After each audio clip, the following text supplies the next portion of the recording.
Hey there, this is lesson 15, Paleomagicians. Last time we talked about pillow basalts that are found at mid-ocean ridges and how they're kind of strange rocks. They're these heavy, glassy, rinded black rocks that seem to indicate underwater volcanic eruption.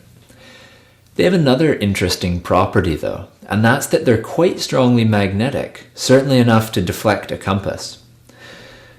Of course, when scientists found this out, they want to know everything about that magnetism. How far does it reach? What's the polarity of it? And just where does this occur? So the initial thing is to map it, do a geomagnetic survey. And that's exactly what happened. By about 1960, Raff and Mason published quite an interesting paper of a number of surveys. Actually, they had tied together and linked up to create a large geomagnetic survey off of the Pacific coast of North America, so just off of Vancouver Island and Vancouver. What they found was a really weird repeating sort of pattern of zebra stripes, and what those are magnetic polarity. So black is normal polarity, where the magnetic North Pole was roughly north, where it is currently. Raff and Mason presented this, but they didn't really have an answer as to how such a thing could come about. There was definitely some sort of striking pattern there, but just what it meant was they didn't have it. A fellow named Fred Vine at Stanford in the 60s was doing his PhD on this very subject. He was a big believer in continental drift, and luckily he had pretty expert guidance. Some fantastic geologists and oceanographers, I suppose you'd call it, were also helping him, Drummond Matthews and Larry Morley. They all were aware of this theory of continental drift, and they were trying to apply that to this interesting pattern. They knew that since the 20s or so, it was sort of common knowledge that rocks can crystallize and align their magnetic polarity with magnetic north on Earth. So you can actually sort of date rocks or relatively date them based on their magnetic polarity, because of course the magnetic polarity on Earth isn't fixed. It's to do with the geodynamo in the center of the Earth. And every once in a while, every number of thousands of years, it actually reverses. And even when it's not reversing, it actually wanders. And that's why you have to account for declination changing on maps if you navigate with a compass. Anyway, so Vine, Matthews, and Morley are studying the previous sort of zebra striping of magnetic polarity off the Pacific coast of North America. And they applied this idea that Earth's magnetism or magnetic north has reversed over time, and they tried to apply the time scale that existed to the magnetic polarities they were seeing off of the coast. And when they did this, it all clicked.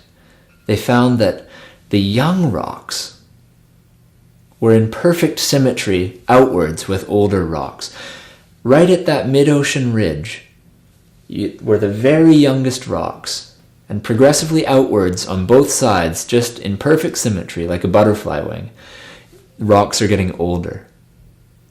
This was proof that new rock is being created at a mid-ocean ridge, and that the seafloor is spreading and recording Earth's magnetic polarity, just like a tape recorder.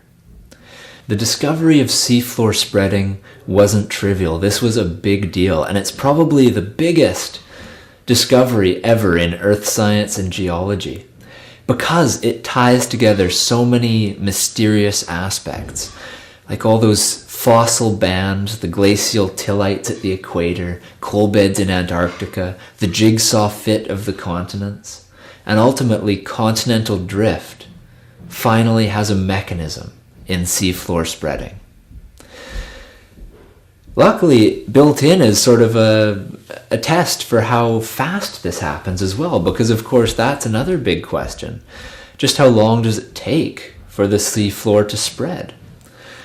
Well, if you look at the ages of this paleomagnetic data, when these magnetic reversals happened and how they're recorded around a seafloor spreading center, well, we find that it takes, it's about 1 to 10 centimeters per year. And to put that in some kind of perspective, 100 meters traveling at the speed of seafloor spreading takes about 10,000 years. So let's look at the scale of this. If you look at the Pacific Ocean and imagine that at one time it didn't exist. The entire Pacific has been created by seafloor spreading. And so if you imagine 100 meters taking 10,000 years, and we look at the scale of the Pacific Ocean, it's pretty impressive. Remember, all of human history is basically contained in 10,000 years. And that only accounts for 100 meters of this Pacific Ocean seafloor spreading. I find that pretty humbling. As always in life and science, when you answer one big question, it often leads to another bunch of questions. And that's exactly what happened here, because now that we know the seafloor is in fact spreading, it's pushing the continents around the globe, and the Pacific and the Atlantic are getting bigger. That makes a space problem, because this new rock spreading out means there's not enough room for the old rock. So where does all that old rock go? And that's a question we'll try and answer in the next lectures.